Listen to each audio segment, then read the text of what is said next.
Okey, anda namakan sesi ni begini Anda kena tengok belakang pula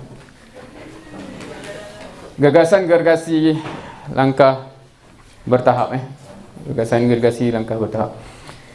Agaknya okey, rasanya dalam sebaran akhawat ada diberi tajuk Ada yang kata ada yang geleng.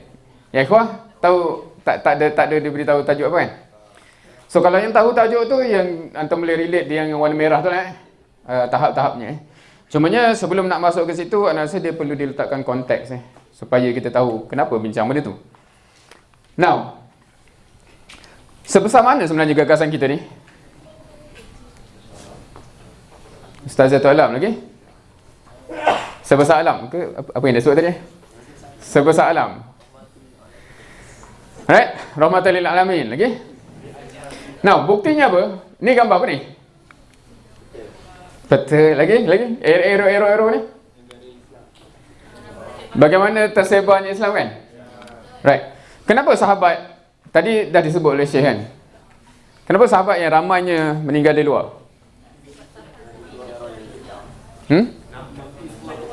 Nak mengislahkan? Nak menyebarkan dakwah. Okey. So, kalaulah cerita-cerita mereka Jazirah Arab, dia tak keluar kan? Cerita-cerita Jazirah Arab mesti Islam. Dia habislah kat situ. Ni maknanya cerita-ceritanya satu dunia. Kita macam ni kita. Satu Malaysia. Satu kampus. Itu ke dakwah kita? Satu mahalah je. Itu pun tak larat kan? Now, tapi asal ceritanya, kalau kita faham apa yang dia cerita tadi, gagasan kita begini, betul Tapi again, soalan dia ialah sembang je ke ataupun betul ni? Betul ke gagasan kita satu dunia? Kita sembang nak menyadak hati je? Siapa pernah tertanya, betul ke? Pergi balik usrah tiap-tiap minggu ni, betul ke satu dunia? Ni semua senyap tanda tanda baru terfikir ke tanda sebenarnya betul atau pendam kan? Tapi segan nak tanya. Ke dah tertanya, alamak dah tertanya pula kan? Ada jawapan?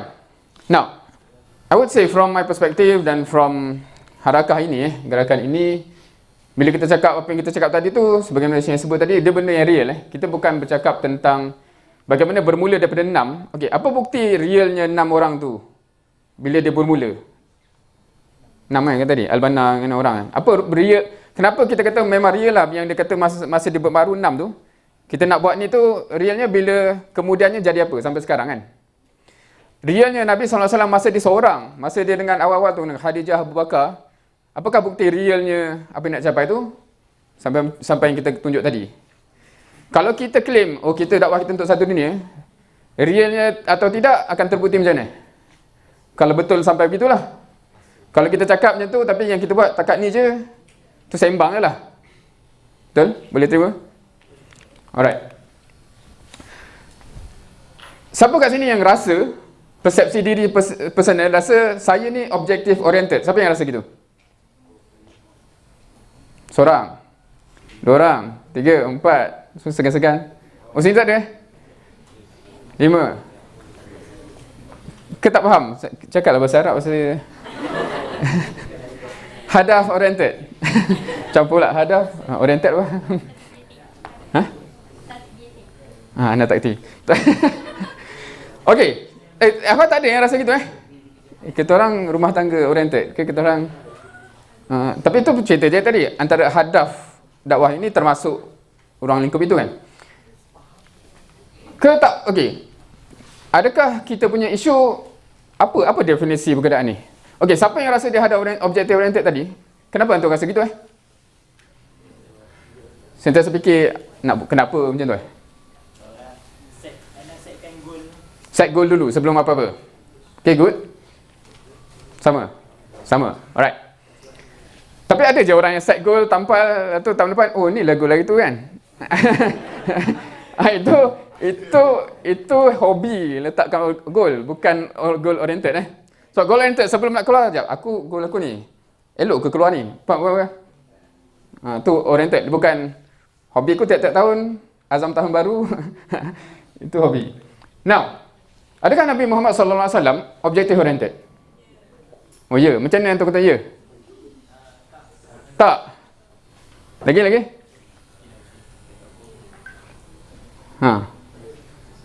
Oh, tak pernah ditanya soalan ni. Tak ada dalam silibus IRK.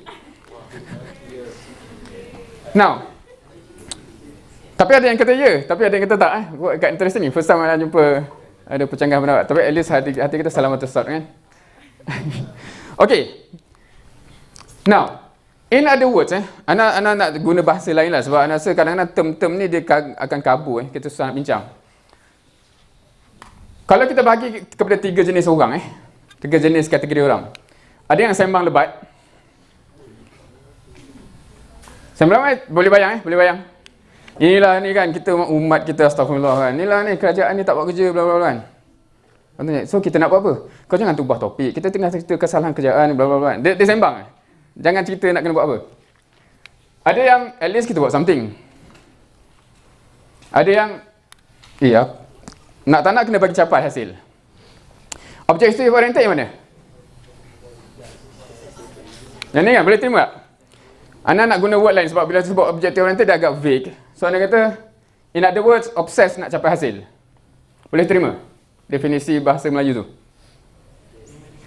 Obsesi dia nak bagi capai.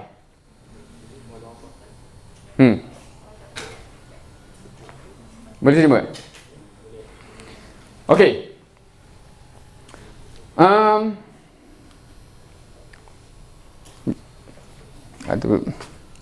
Alright. Bila Nabi SAW kena berhijrah ke Madinah, cara Nabi berhijrah yang mana?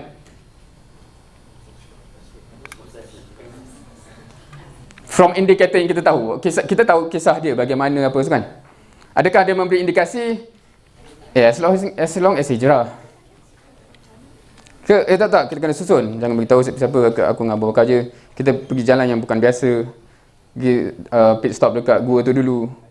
From dia punya planning tu, adakah dia kata apa-apa jadi kita kena selamat sampai ke sana? Oh, at least kita buat something. Boleh faham ke tak ni? Apa contoh lain? Bila Nabi hantar hijrah ke Habsyah, ada reason ke? Kan? Kenapa pemilihan Habsyah? Kenapa? Alah, mana-manalah. Habsyah ke Rom ke Parsi ke? As long as bagi something.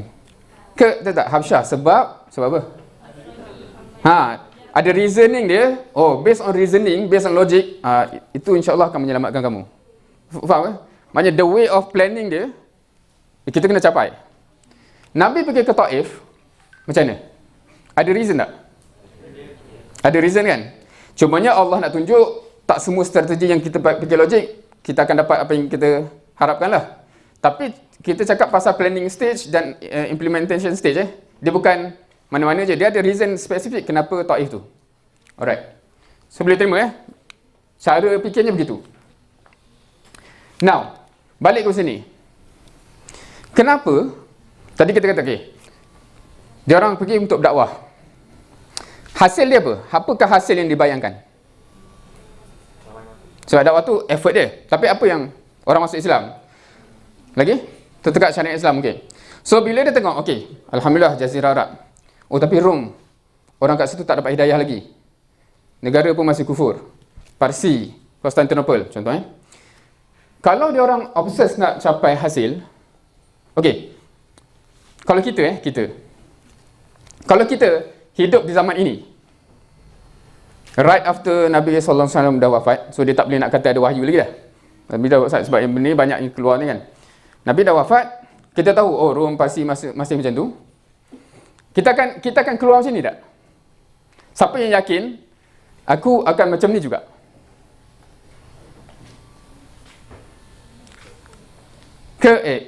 Tak apa, kita stay kat sini, kita buat wacana. Kenapa buat wacana? At least kita buat something. Siapa yang rasa based on track record kita, itulah yang kita akan buat. Jauh sana. Sahabat kenapa dia pergi kak? Kalau betul nak Islamkan dia orang, kita kena ke sana. Sebab tu aku pergi sana. Bukan, at least kita ada effort. Faham kan? This is totally different mindset shift. Boleh terima so far? So sebab tu ni satu soalan dia yang okey, kita kata ni soalan teori lah sebab kita tak hidup masa tu. Tapi kita akan sampai soalan real sekarang yang akan membuktikan betul kita akan siapa nak claim dia akan buat macam mana sahabat buat lah. Kalau betul kita kata hasil menuntut itu sebab itu aku buat itu. Kita punya mindset at least buat something So tuntutan kita tidak begitu So first thing first. Siapa tahu objektif kita? Kena tanya pipi lah. Tanzim lah kot yang tahu. Siapa kata anda tahu objektif kita apa? Tak ada? Oh, pipi pun tak angkat tangan? Oh, lagilah.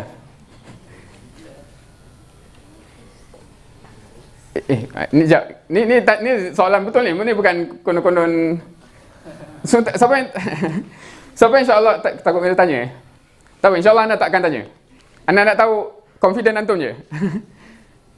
Tahu objektif? Alamak, menyesal dah buat. Okey, maknanya lain tak tahu Now, boleh diterima tak? Logik tak? Logik tak? Hanya yang memang ada jawatan je yang tahu. Tak logik? Logik. Kenapa logik? Sebab memang dia bincang kat situ kan? Dia macam itu, strategi ni buat kat situ. Betul. That is the issue. Kita penat nak buat gambar ni? Nak bagi dia. Tapi isu dia, anak kata Muslim close dengan lelaki pun dia boleh pakai hijab kan. Tapi tak apalah. Apa dah kan? Cerita AI tadi dah keluar cerita AI. Kita adalah gerakan ataupun harakah dakwah dan bukan persatuan. Nature kita bukan nature persatuan. Nature kita adalah gerakan dakwah yang at this stage menampilkan diri kita kepada masyarakat sebagai persatuan. Boleh tell the difference? Persatuan biasa normal. Ahli kata itu dia kan Tanzim ke apa, AJK ke apa, dia lah yang tahu benda tu. Kita follow je. Tapi harakah dakwah, adakah sahabat tak tahu Nabi nak ke mana ni kan? Hajat dia, aspirasi dia. Nabi cerita ke? Bila Nabi kata pasal Rom Parsi tu, dalam strategic planning ke dengan sahabat? Dengan sahabat kan? So benda tu sepatutnya norm gitu. Semua orang menjiwai benda yang sama So pada Ana, bila kita semua pun tak aware, kita nak buat apa ni? Dia akan ada banyak implikasi lepas tu. So sebab tu semua kita buat, kalau kata tadi, kita set goal dulu. So kita selama ni kalau goal pun tak tahu, then sebenarnya kita buat apa So dia ada persoalan yang berantai di situ So objektif kita adalah sepatutnya objektif setiap video tu. Now, bagi siapa yang familiar siapa tahu tanzim asasi gerakan ni apa? Bukan nama gerakan. Tanzim dia, struktur asasi dia. Yang oh, tak pernah dengar? Sistem usrah. Tanzim asasi gerakan ini adalah sistem usrah. Oh. Kita ni dah cakap benda yang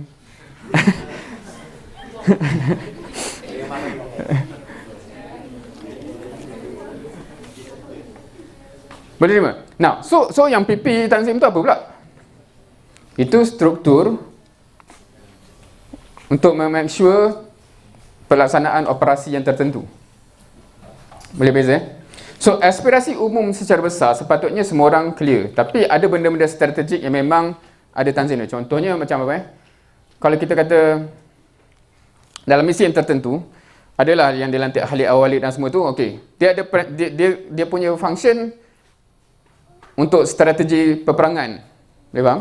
Tapi kenapa perang tu, semua orang kena faham. Boleh faham?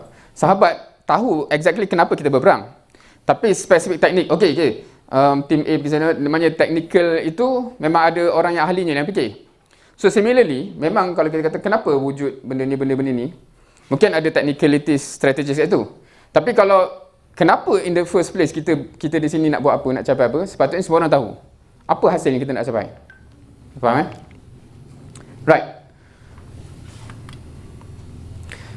Kalau anda tanya ni, siapa kenal nama ni? Khabab Al-Munzir. Kalau kenal di mana? antara insiden Telaga apa? Telaga Biru. Perang Badar. Semua tahu Perang Badar? Dia buat apa? Dia saja strategi tu kan. Nabi SAW dah bawa sampai jumpa telaga yang pertama tu, okey kita buat kat sini. Lepas tu dia punya suggestion apa? Kita ke depan supaya kita sampai ke telaga yang akhir, hence semua telaga di belakang kita dan musyrikin tak ada sumber air. Itu strategi dia. Now, adakah Habab Munzir suggest tu sebab dia ketua JK Logistik? Faham soalan ni tak? Kenapa dengar-dengar ada? Dia bukan PP, dia bukan Abu Bakar, Umar, Usman, Ali. Kenapa dengar-dengar dia suggest strategi tu? Boleh faham tak? Dia obses nak bagi capai hasil. Sekejap, kita nak menang ni. Aku nampak strategi ni, aku ada cara dengan baik. Tapi dia akan make sure dulu. Sekejap, ini wahyu ke? Sebab kalau wahyu, apa saja yang kita tahu, Allah lebih tahu. Tapi kalau ini strategi kamu sebagai manusia, aku ada yang lebih bernas dan diutarakan. Dan Nabi kata, oh, tu lagi bagus. Dan dia ikut. Tapi in the first place, apa yang trigger dia untuk concern, apa yang sedang berlaku tu, bukan, alah, biarlah tu meeting dia orang punya decision. Dia tak macam tu. Kita obses nak bagi benda ni berhasil. Boleh tengok semua ni maknanya semua kita lah. Yang ni pula apa yang dia suggest? Parit tu. Adakah sebab dia JK Peparitan? Tak kan? Ataupun JK apa pula? So dapat point maknanya by right semua kita, siapa kat sini concern? Sekejap, JMP ni capai ke hasil dia? Aku rasa aku ada lagi benar supaya dia capai hasil. Siapa yang ada benda-benda macam tu? Aku tengok MLM ni jalan ni capai hasil ke tak ni? Aku rasa aku punya idea boleh membantu capai hasil. Siapa yang ada concern begitu? Ke itu JK tu lah. Itu JK tu lah. Boleh faham point?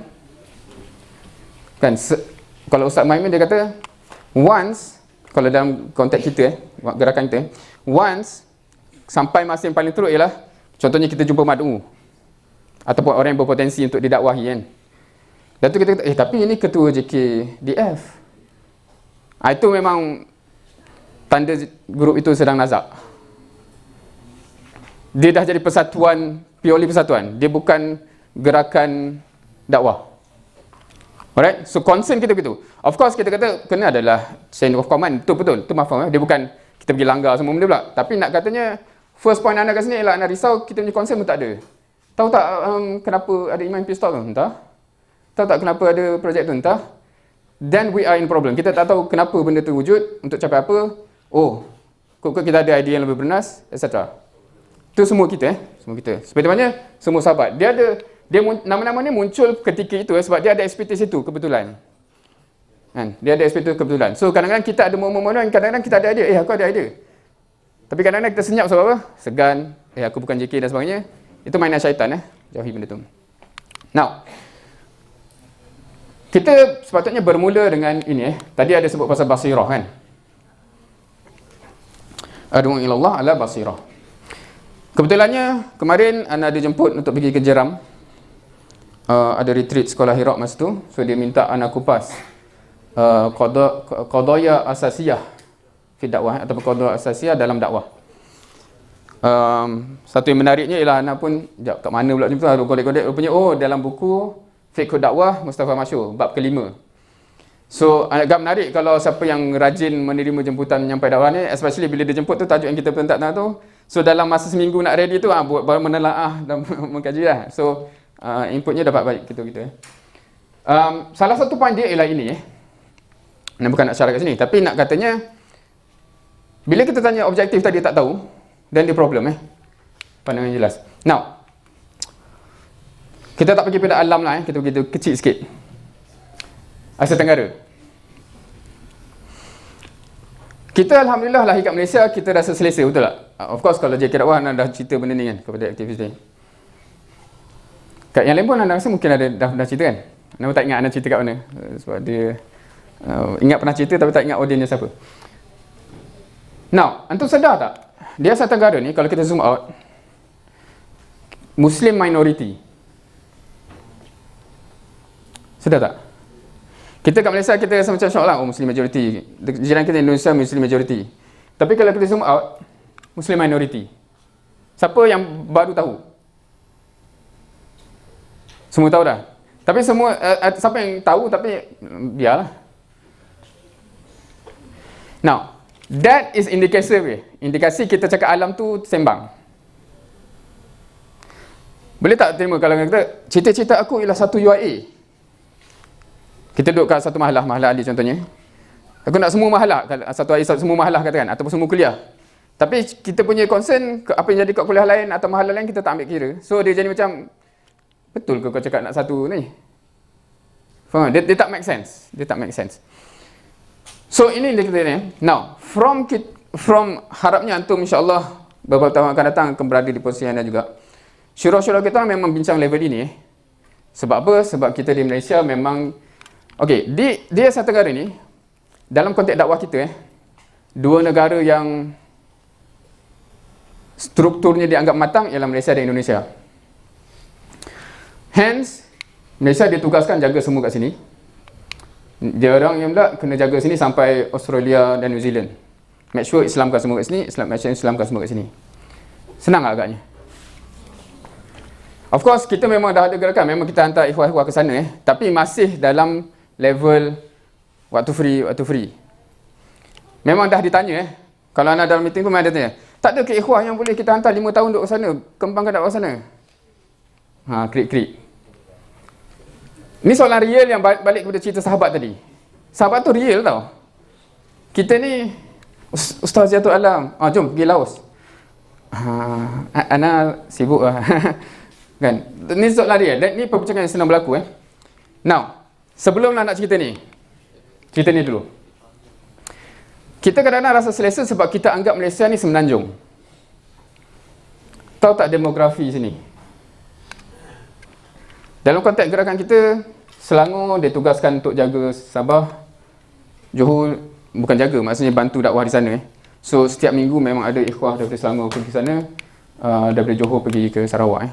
Tapi dia masih bersifat gitulah. Kita masih belum ada ikhwah yang, okey, hantar Mustautin kat sana, settlekan dakwah kat sana supaya mana yang sahabat yang bertebaran So, bila menyedari benda ni, antum rasa apa buat? So, Ana just tunjuk a glimpse of, Ana tak boleh nak cerita semua technicalities strategi tu. Ana harap antum over few years akan sampai ke situ yang memang kita boleh cerita habis sebab nak hantar antum. Tapi point dia ialah, benda ni benda yang real. Dan bila kita cakap, okay, nature DNA dakwah kita ni, dari awal dulu kita bukan sembang. Contoh pakcik-pakcik kita yang balik ke Malaysia, bila anak-anak nak masuk sekolah, orang sembang macam ni. Ya Allah, sekolah ni tak islamiknya, sekolah pendek. Masa tu sekolah Pansan, sekolah pendek tau. Kita akan sembang, betul lah macam apa-apa. Tapi dia bukan kaki sembang. Dia kata, okay, apa yang kita buat? Kalau the only way kita kena buat sekolah sendiri, kita buat. Keluar Al-Amin, Hiraq dan sebagainya. Sampai sekarang puluhan sekolah. Faham ke beza orang sembang dengan orang, kena solusi, jom buat. Dan mereka semua yang balik daripada overseas tu bukan ambil perguruan apa semua kan. Semua balik sebenarnya nak jadi engineer. Anda tak pernah appreciate masa kecil-kecil darjah 1 yang ajar darjah 1 tu lulusan US, lulusan UK yang tak apalah cita-cita kita tu. Anak-anak kita lebih penting. Pernah jumpa orang macam tu tak?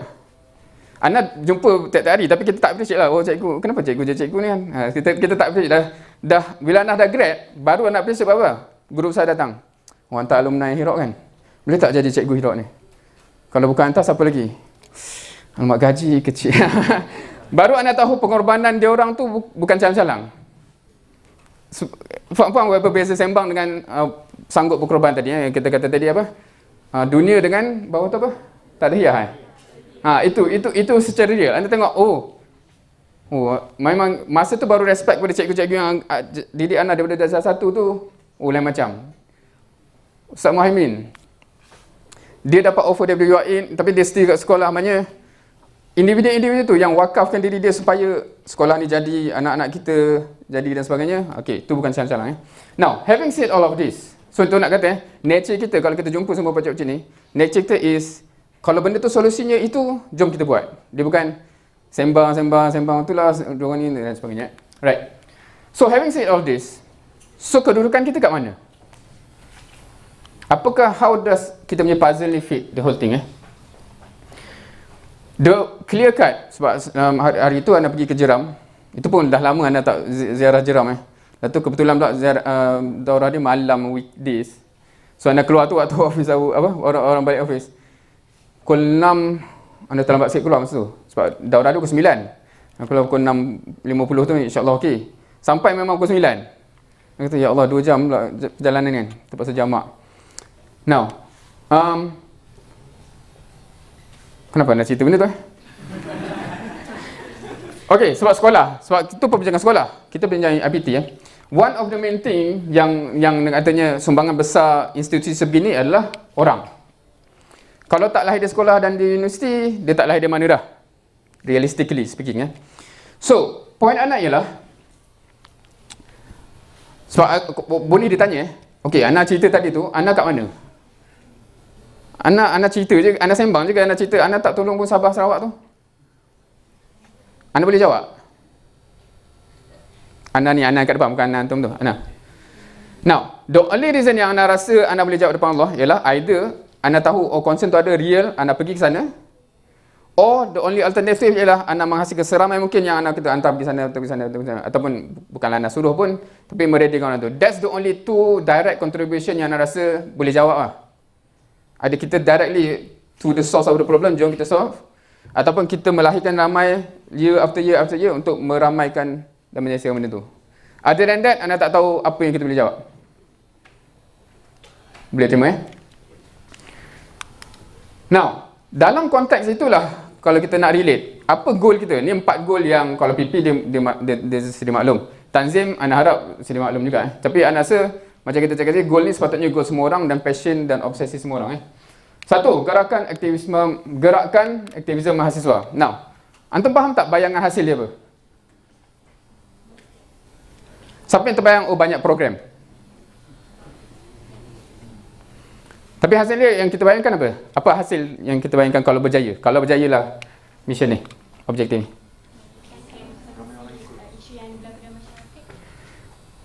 Okay, that's dia punya, nak kata apa? Dia punya subsequent daripada ni. Tapi yang ni sendiri.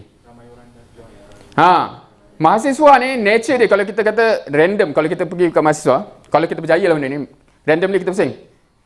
Aktivis apa ke? Ya, saya aktivis dakwah non-Muslim. Aktivis apa? Saya bersihkan sungai. Saya orang asli. Faham tak? Kalau lah kita pusing mana randomly, most probably kita akan jumpa aktivis, we are successful in this. Sebab naturally, kalau majority jadi aktivis, many problem akan being catered at the same time. To first level.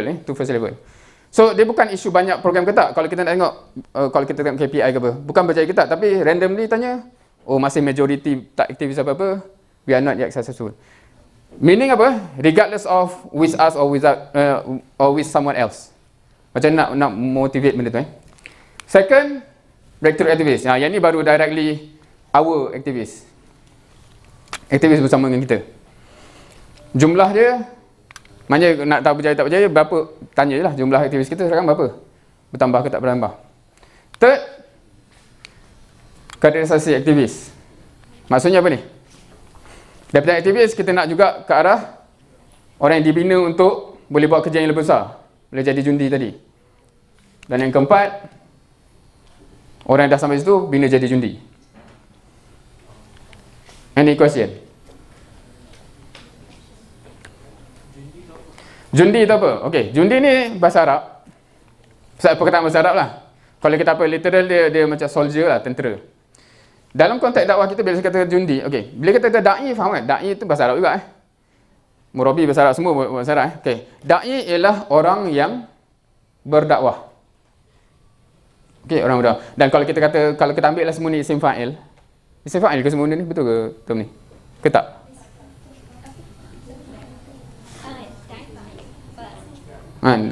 Dia ya orang yang membuat kan? Kita ambil maksudnya nature dia buat benda tu.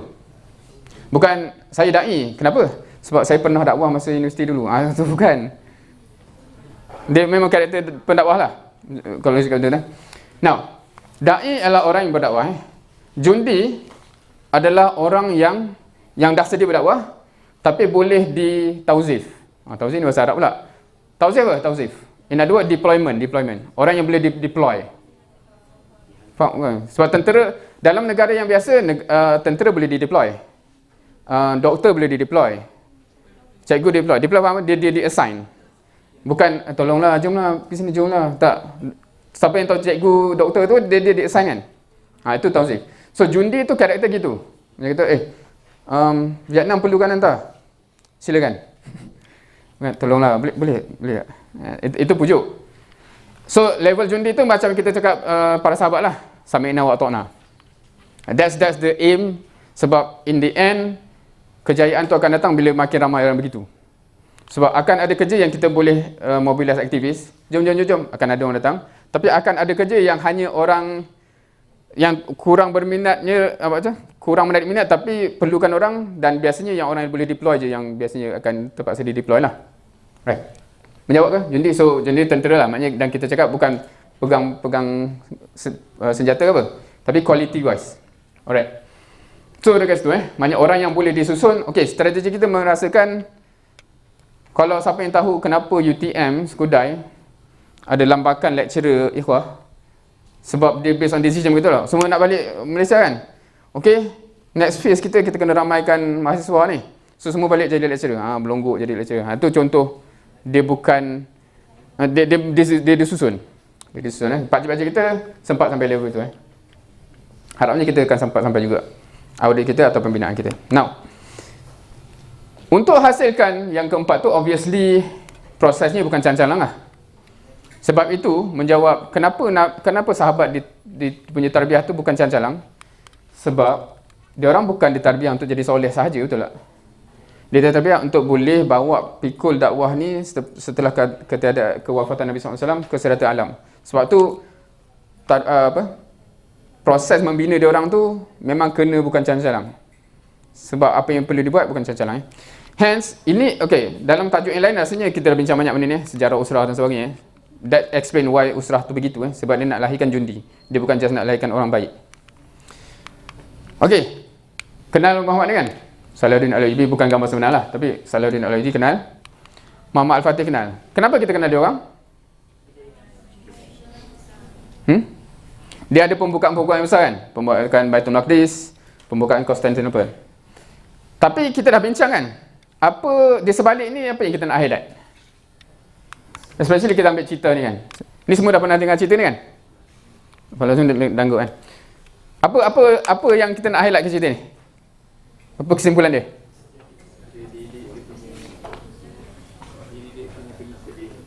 Pengikut jundi dia kan? Aku faham? Ke tak tanya apa putera ni apa ni? Ni bukan Lita Sepang ke apa? Nah. Tahu cerita ni? Macam mana peristiwa Muhammad Fatih? Anda tak nak panjangkan cerita, anda terus nak conclusion. Tapi tahu kan? Nak buka konsep apa? Nak serang dari darat tak boleh tembus. Kalau armada dia lalu sini, ni lautan bergelora, tak boleh tembus. Yang laut yang tenang kat sini je.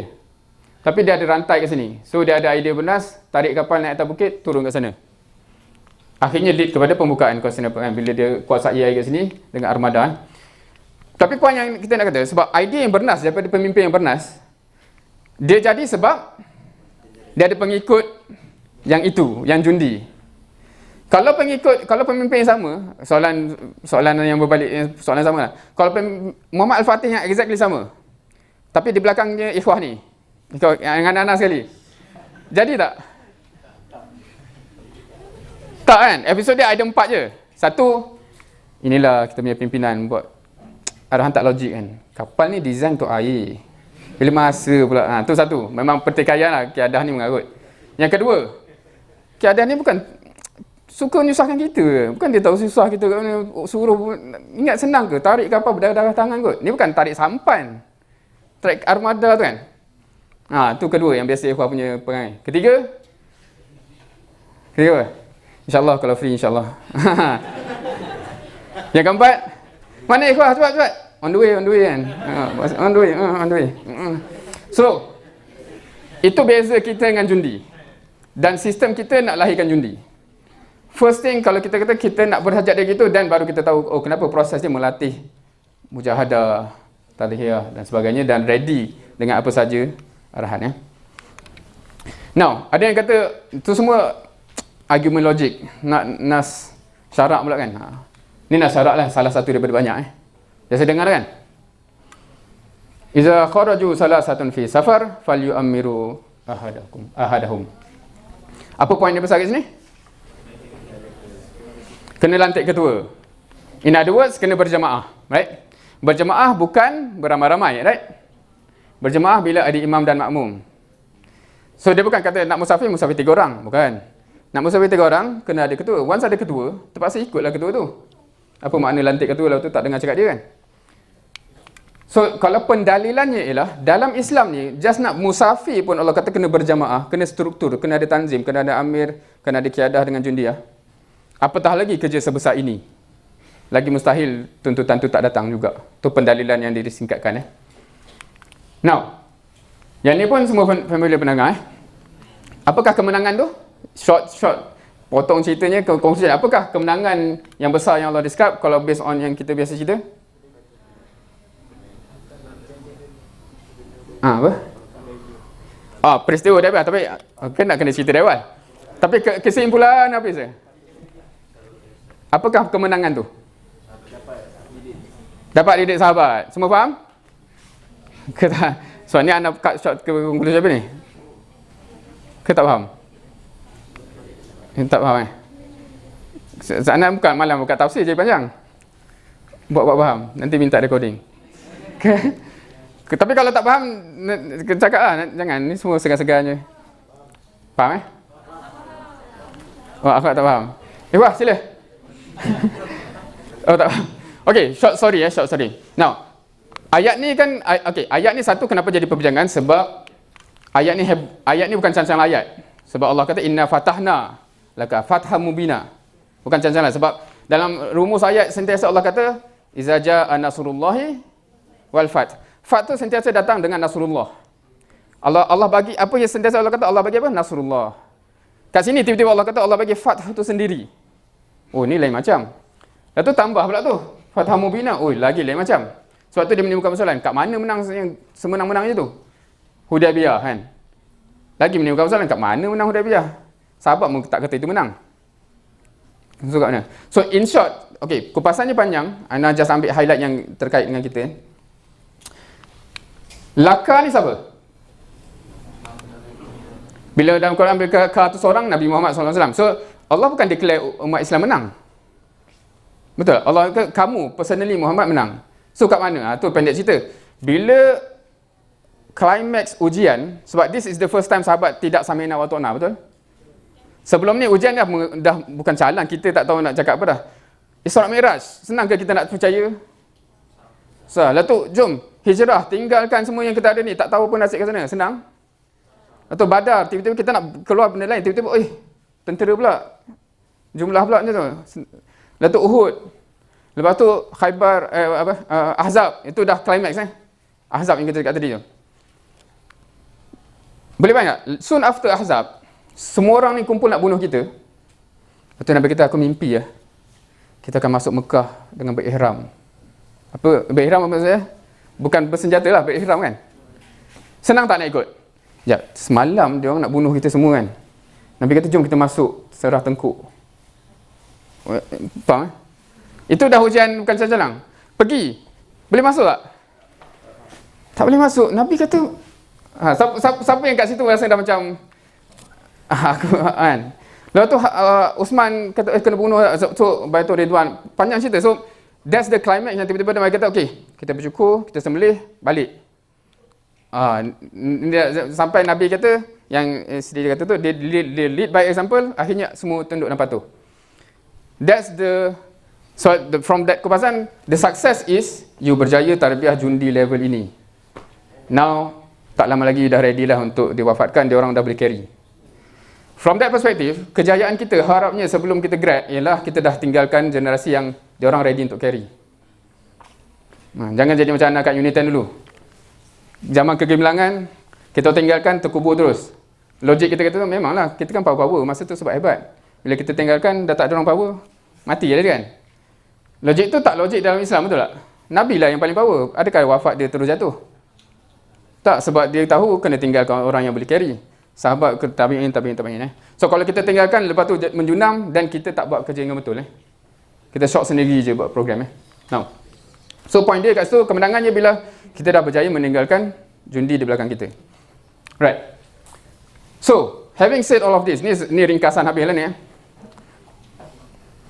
Apakah requirement untuk capai gagasan dakwah sebesar ini? Okay, kalau kita step by step, kita chronology wise.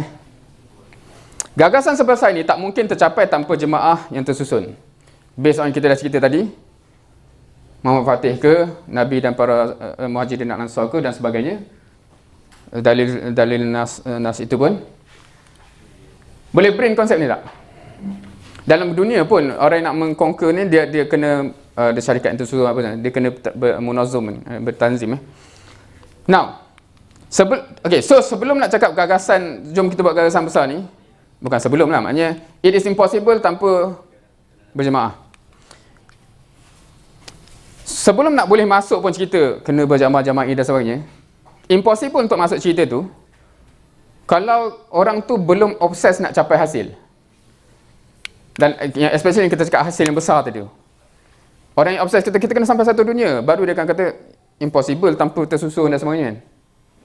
Tapi kalau orang kata, buat apa kita buat kecil-kecilan dan dia tak masuk pun, tak payah berjemaah pun, kembali buat. Siapa yang nak berdakwah yang bukan objektif besar, tak perlu bertanzim bukan? Tak perlu persatuan pun tak? Boleh tak kita personally kata, aku nak menyemarakkan kempen jom senyum. Tak payah struktur pun. Dan bagus je pun, macam kalau saya kata tadi, kita tak kata benda tu salah pun kan? Ada nampak juz'i dan sebagainya, tafadhal. Tapi bagi orang nampak, kita nak capai benda yang besar ni, impossible tanpa structure, tanpa tanzim, tanpa jemaah. So, orang yang obses benda tu baru boleh nak bincang. So, ceritanya ialah kita ataupun member kita, adik-adik kita, dah ada passion ke nak capai gagasan besar tu? Memang dia mengidam, tidur, mandi dia apa semua, dia ternampak benda tu ke? Kalau tak, macam belum sesuai lah nak cerita kena berjemaah apa semua kan, belum sampai masa. Dakwah satu dunia apa semua ni, susah nak jadi obvious kalau kita tak faham Islam tu syumul lagi. Boleh terima tak? Bagi orang nampak Islam, insyaAllah, Alhamdulillah, Islam dah bagus, solat, puasa, zakat, haji. Dan dia takkan nampak, kenapa nak kena ada negara? Kenapa nak kena ada apa-apa kan? Sebab kan dah okey dah tu kan. So, ni dia kronologi was. So, soalan sebelum tu ialah, dah faham ke Islam ni tuntutan dia apa? Semua apa? Kalau kita kata kita tadabbur surah Al-Baqarah, ada tuntutan kutiba alaikumusiyam, oh level manusia dengan Allah. Ada kutiba alaikum al-wasiyah kan, kita tanggungjawab dengan manusia lain. Ada kutiba alaikum qisas, tegakkan sistem negara. Ada kutiba alaikum qital, negara Islam berhadapan dengan negara lain. So itu semua tuntutan besar. Concern Islam yang syumul tu, ni kalau kita pergi to the very basic, kita tak mungkin pun nak masuk perbincangan kalau dia concern pasal ibadah personal dia pun tak ada lagi. Dia solat tak solat pun tak, tiba-tiba kita nak kata Islam kita kena buat dakwah apa semua, mana tak masuk point, bukan masanya, belum sampai. So dia dah concern ke dia patuh, maknanya solat dia tinggal tu dia tak ada concern lagi ke dah ada kan? Sebelum nak cerita benda tu pun, sebelum nak cerita solat ke apa ke, kalau keimanan dia pun belum ada, dan itu first thing dululah kan. Soalan sebenarnya, dia yakin ke Islam ni betul, ada hari pembalasan dan sebagainya kan. So that's the starting point before that. Dan kalau sebelum tu lagi ialah tak mungkin nak masuk apa-apa pun lah kalau jabatan hati tu pun belum terbina. Siapa kau nak cakap dengan aku ni kan? Kau nak tunjuk baik lah tu, kau nak tunjuk aku jahat lah tu kan. Faham ke? Selagi mana ada perasaan macam tu, maknanya jambatan hati tu belum ada, tak payah bincang nak masuk point lah, whatever point yang selepas tu. So kalau antum faham kronologi ni, antum akan straight away faham kenapa step-step dia begitu, yang kita kata 7 tahapan tu. So bila kita nak unleash potensi, dan insyaAllah apatah lagi kita kat universiti, potensi tu cukup hebat. Potensi tu cukup hebat. Cumanya macam nak unlock, walaupun dari zero, boleh faham walaupun dari zero. Umar sebelum dia jadi hebat tu, kan dia dari, bukan zero, negatif kan. Dia kalau kita kata zero ni, kadang-kadang Muslim dah pun, tapi punyalah nakal, punyalah tak solat pun kan. Tapi Umar kan sebelum tu bukan sekadar tak solat, tapi malah nak bunuh Nabi dan sebagainya. So ada cara dia. Of course ada bertahap. So langkah pertama adalah, sampai ingat, langkah pertama adalah bina jambatan hati. In other words, bina jambatan hati. Langkah kedua, bina keimanan dalam hati dia. Yang ketiga, bantu dia untuk resolve semua amal-amal fardi dia. Yang semua orang tahu, once orang ada iman, dia yang confirm kita tahu, solat, puasa, benda-benda macam tu. Biasanya yang tu akan start dulu. Kalau kita tengok orang berhijrah, itu soalan pertama dia. Aku dulu tengah solat macam ni. Itu kita bantu dia situ. Once dia memang dah jaga benda ni, aku memang nak jadi hamba yang baik. Dan kita faham, Islam ni lebih luas. Ya ke? Duit tak boleh riba juga pergaulan pun kena jaga etc. Dia akan tengok lagi luas. Once dia dah sampai ke situ, naturally akan mudah untuk sampai ke step 5 dan 6. Sebab apa? Dengan hati yang baik tu dan dah merasai kemanisan menjadi hamba Allah tu, confirm dia akan kata, tapi kakak aku, mak aku, kawan aku takkan biar je kan. Naturally dia akan masuk cerita dakwah. Macam nak bantu dia kan. Dan yang keenam tu, kalau dia rasa tu untuk semua orang. Siapa dah pernah rasa benda ni? Satu, kita rasa orang yang dekat dengan kita takkan nak biarkan adik aku kawan. Tapi satu kita dah rasa untuk semua orang. Kita akan start rasa macam mana ni tak cukup tangan ni. Dan naturally kena bincang macam mana bertanzim, tersusun dan sebagainya. Memang naturally perbincangan masa jemaah tu akan datang. Yang ketujuh nak tak cerita kat sini sebab dia akan terus, kalau from Mustafa Masyur cerita tu, kita bentangkan jemaah kita memang cater semua benda ni. Kalau korang yakin, jomlah. So step 7 tu memang offer directly jemaah kita lah. Right. Now, ada persoalan. Boleh skip step tak? Tak. Kalau kita faham kronologi tu, kalau kita skip dia akan jadi problem Orang yang tak ada orang yang kita terus ajak dakwah, tapi dia berdakwah bukan sebab dia concern orang. Dia jadi lain tau. Lala dia nak gaduh dengan orang je. Sebab dia rasa I'm better than you ke apa kan. Maksudnya dia punya reasoning dakwah tu. Anda pernah Anda sekolah Hirok dulu. SPM kita orang masa tu belum ada boleh buat di sekolah sendiri Kita orang pergi sekolah sebelah tu, Tumpang. Kat situ lah first time tengok orang tak pakai tudung atau pakai tudung tak lengkap. So yang kita orang baik-baik ni, bila dia orang lalu, tudung neraka, astagfirullah. Itu atas dasar apa tu? Adakah sebab dasar concern? Sebab kita rasa dia something kan. So ada setengah orang dia rasa dakwah, tapi dalam dasar yang sebelum tu kita skip sebenarnya. Kalau kita concern kepada dia, kesian kepada dia nak tolong, adakah akan keluar cara itu? Confirm tak So sebab tu kalau kita skip dia akan pelik. Yang lagi teruk sikit dia terus pergi ke jemaah lah. Lala dia menghantukan jemaah tu kan. Dia masuk jemaah tu, dia nak gaduh dengan jemaah lain apa benda kau ni. So sebab tu dia kena dibina dari bawah dan dia akan benda tu dengan sendiri dia menjawab dan cara dia betul Okey. Ingat lagi langkah pertama apa? Jambatan hati. Kedua, iman. Ketiga, amal fardi dia yang ni. Keempat, semua. Dan kelima, expand kepada orang lain dan sebagainya, dan dakwah dan jemaah. So kita dah bincang benda ni Now, sekarang ni nak tanya dalam konteks ni. Okey, ini kita bincang Yang antara poin dia ialah, kalau yang ni pun kita sebenarnya tak pernah settlekan lagi susah kita nak cerita semua-semua tu. Dan persoalan anak ialah, alhamdulillah kita dah macam-macam projek, betul? Dalam semua projek ni dah settle tak yang ni?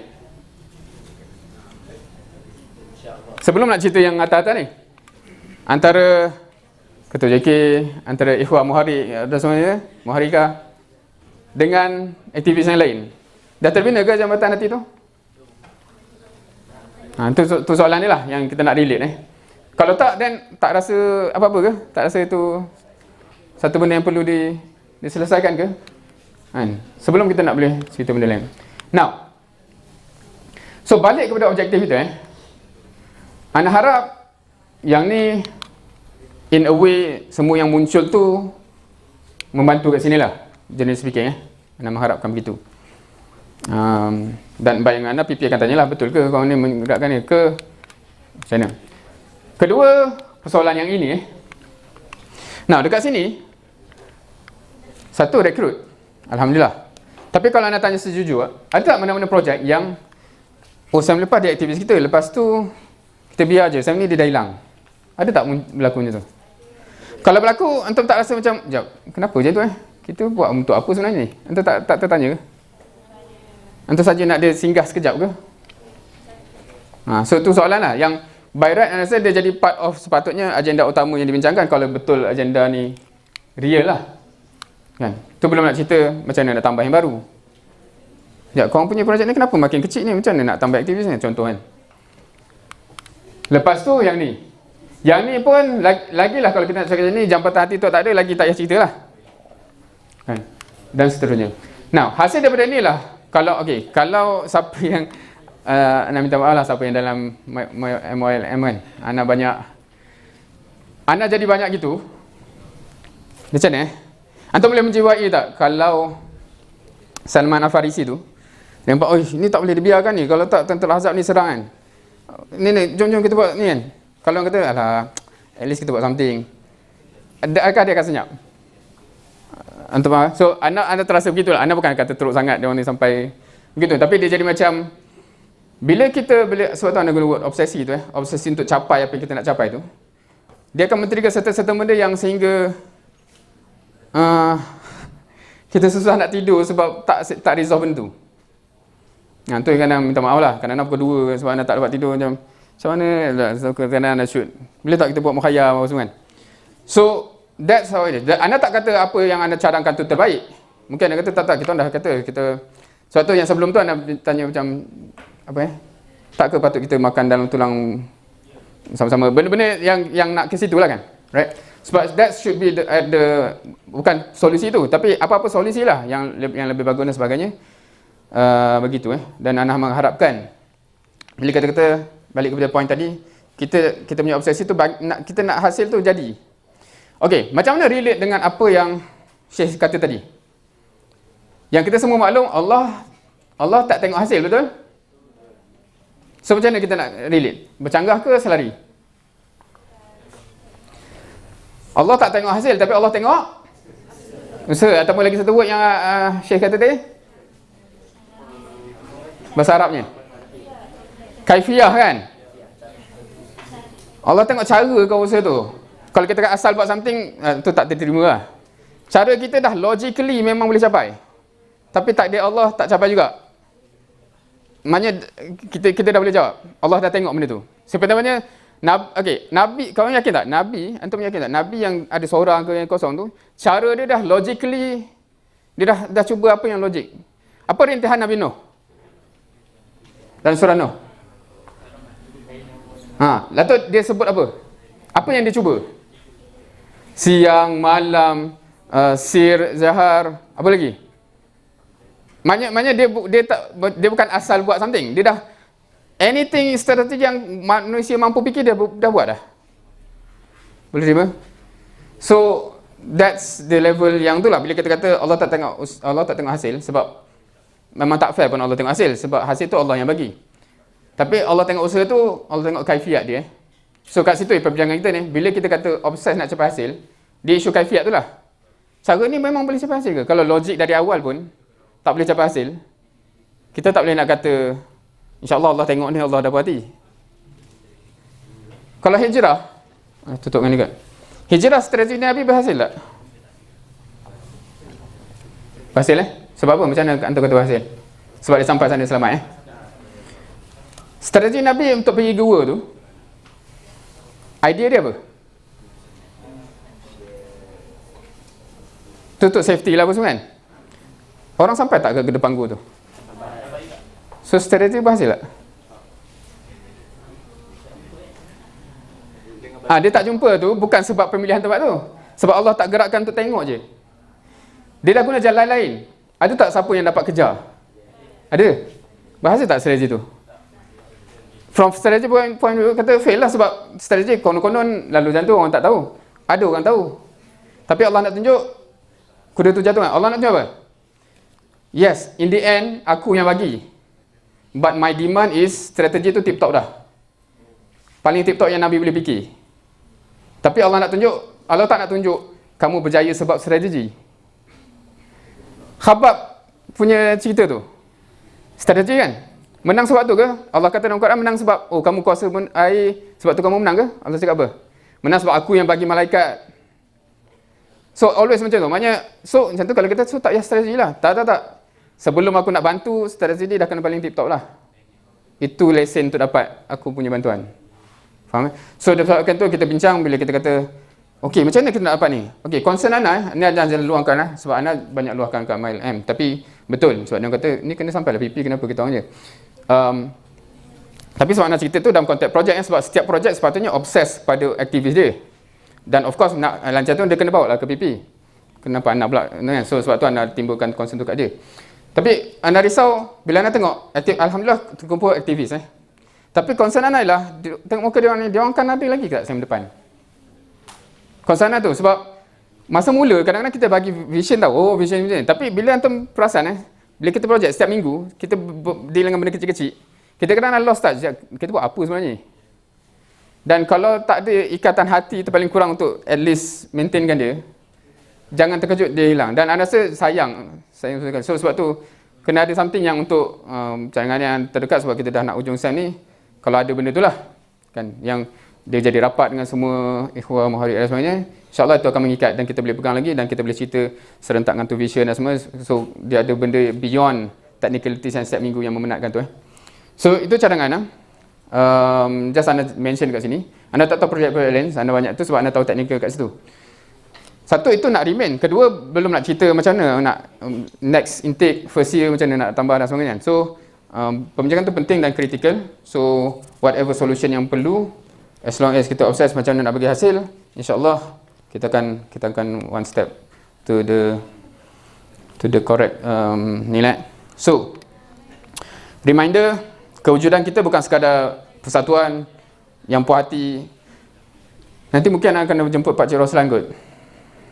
Anda ingat lagi zaman Anda awal kenal dakwah bukan awal tapi antum kenal Pak Cik Roslan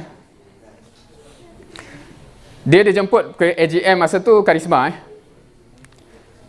Lepas tu dia mentang lah, alhamdulillah kita buat banyak projek kan. Projek 1, projek 2, projek 3 semua kan. Lepas tu dia panggil, dia kata apa? Kenapa antum buang masa nak cerita benda ni hasil dia antum tak cerita daripada ni semua berapa ramai yang berapa poin yang jadi ni, berapa yang jadi ni, berapa yang ni. Kalau ni buat je lah, kenapa nak cerita kat Nan? Apa benda antum buang? So quite interesting Dia punya perspektif yang banyak. Bila kita kata obses dengan hasil tu, pembincangan kata firstly hasil tak. Kalau of course bukan jangan kata anda jangan kata jangan bincang teknikal, sebab once kalau hasil tu tak ada dan kita kena scrutinize sekejap. Kenapa tak dapat, apa cabaran dia? Tak cukup ni ke, tak cukup ni, dan kita scrutinize ke bawah Tapi kalau kita tak bermula dengan situ, kita shock, kita kata aku buat macam-macam ni, kita akan berlega-lega begitu Nauzubillah. Alright. So kita ada halaqah dakwah, kita ada movement dakwah yang tampil ke masyarakat dalam bentuk persatuan. Kita ada benda yang kita nak capai, dan insya-Allah Ana sebenarnya ni from Ana punya personal kebanyakan benda yang cerita kat antum Ana dah cerita zaman sebelum harmoni lagi, zaman ikram siswa lagi. Dan Ana dah bereksperimen dengan bermacam-macam approach Ketika tu Ana approach macam Ana timbulkan dalam stage planning apa semua tu. Lepas tu bincang. Sekarang ni Ana agak direct macam boom, tiba-tiba MyLM tu Ana agak push tu sebab Ana 5 tahun Ana cuba approach tu, tak apa, antum pandai fikir sendiri, lalas. Bukan nak kata antum tak pandai fikir sendiri sebab Ana rasa naturally kita tanpa ada perintis yang tunjuk something yang boleh work in real world, tak fair pun untuk expect most of the people untuk boleh fikir sendiri macam nak buat benda tu. Sama macam kalau kita kata orang yang tak pernah ikut usrah, pandai-pandai buat usrah yang mesti muntik, maknanya dia nak fikir kot mana kan. Faham ke? Walaupun semalam cerita yang menarik lah Pak Cik Nur Azmi kan. Tu cerita yang menarik macam mana dia orang start di US dan sebagainya. Anyway, wallahualam. So insyaAllah sama-sama kita support semua yang kita lantik sebagai pejabat pengurusi, sebagai tanzim dan sebagainya. Sebab at the end of the day, macam yang disebut tadi pun, akhir sekali kita tak ditanya, oh korang persatuan ni tak, kita tanya apa yang kita buat Dan hopefully concern kita untuk menyumbang, concern kita untuk mengharapkan hasilnya tercapai. Kalau kita rasa ada approach yang boleh membantu, kita pergilah kepada pihak itu, bincang dan sebagainya. Dan Ana harap juga yang terlantik dekat situ amat open kepada semua benda ni lah, sebab kita in this together. Jangan terasa macam kalau ada orang bawa idea tu mencabar authority dan sebagainya lah. Sebab itu mindset yang bahaya kalau dia ada dalam gerakan dakwah, sebab kita dah start associate position dengan benda-benda yang tak sepatutnya lah. Wallahu a'lam. So again, siapa yang nak infak, boleh infak. Seperti ada yang baru masuk ke? Sebab anak harap anda bercakap benda ni, antum faham lah. Ni bukan rintihan tolong lah ke mana, tapi mohon kepada yang seperti kita sebut tadi. Alhamdulillah, sempat sebelum pukul 1 Alhamdulillah. Ada apa-apa soalan tak sebelum, sebab ada seminit lagi, tapi ada apa soalan tak sebelum kita tangguh? Atau tak setuju ke? Atau merasa macam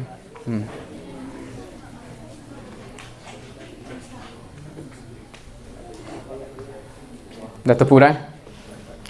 Okay, insyaAllah. Kalau tadi apa, rasanya slide sebelum ni apa dia kata? Fa'ilal amal ayuhal ikhwah wa akhwat, insyaAllah. So kita sama-sama kita beramal, sama-sama kita kukuhkan gerakan kita, insyaAllah. Sama-sama kita habiskan makanan yang ada, insyaAllah. Jumpa lagi di sesi akan datang. Oh, satu lagi tadi saya sembang dengan Syekh Hamid. Dia kata macam bagus ni, potensi dan sebagainya kan. Mungkin ada yang tak habis tanya, so saya kata macam mungkin perlu masa yang lagi lama kot. Dia kata mungkin nanti tak apa, nanti kita buat mukhayam, kita panggil dia. InsyaAllah. Antum nak ke? Kalau mukhayam ada ke, janganlah. So itu insyaAllah dia pun semangat. Dan sebenarnya Syekh Hamid amat passionate lah nak tengok IPT ni sebenarnya. Sebab tu esok dia pergi UPM dan sebagainya. Sebab satu, naturally sumber bakal-bakal jundi biasanya memang datang dari IPT. Dan kedua, concern dia lah kan. Kalau yang belakang-belakang tahu kan, concern dia bila dia tengok sebelum ni, dia kata dulu kalau pergi UTM tengok senarai usrah tu ada ratusan orang, sekarang datang kenapa tinggal 4 usrah kan. So kita ada krisis yang ni. So sebab tu dia nak revive supaya hidup kembali, insyaAllah. Dan anda tutup dengan ni lah sebagai cabaran cabaran. Walaupun anda cerita tadi secara tanzimnya Malaysia dengan Indonesia ni advance dalam Asia Tenggara. Tapi Timbalan Presiden dia kata macam ni kan. Tapi dari segi kalau kita nak tengok hasil tarbiyah, dia kata kita di Malaysia ada 27,000 ahli. Semua tahu statistik ni. Kalau dalam kata ikram ada 27,000 ahli. Nak kumpul 2,000 perhimpunan PTA tu, perhimpunan tahunan tu, struggle gila. Tak tahu capai ke tak capai. Ada yang jadi AJK yang kan. Saya kira macam W27 dia nak kumpul 2,000 orang untuk satu hari program, struggle. Thailand yang lebih baru kita baru 17,000 orang. Bila cakap baru tu, 17,000 anda tak tahu ramai macam tu orang masyarakat sana. Dia orang boleh kumpul 7,000 orang. Yang datang kena bergerak daripada pukul 4 nak datang sampai pukul 8 kat situ kan. So kenapa hasil dia macam tu, hasil kita macam ni So itu satu persoalan lah dan cabaran untuk kita. Sedar tak sedar sebenarnya, bagi siapa yang terdedah kalau tengok peta Asia Tenggara tu, kadang-kadang kita tak perasan pun usrah dah berkembang, dakwah dah berkembang di setiap negara tu. Dan potensi-potensi hebat yang kita tak nak lah sejarah Indonesia tu berulang sebab Indonesia biasa dia akan claim benda yang sama Kami masa mula dakwah dulu, kami belajar dari Malaysia. Kami baca buku Abu Urwah yang Malaysia tulis. Sekarang kita terpaksa belajar dengan dia kan. Takut nanti Thailand pun, dulu kita belajar dengan korang janganlah semua overtake dan Malaysia tinggal paling belakang So hopefully antum lah Ruhul Jadid fi Jasadil Ummah, InsyaAllah. Wallahu a'lam. Wassalamualaikum warahmatullahi wabarakatuh.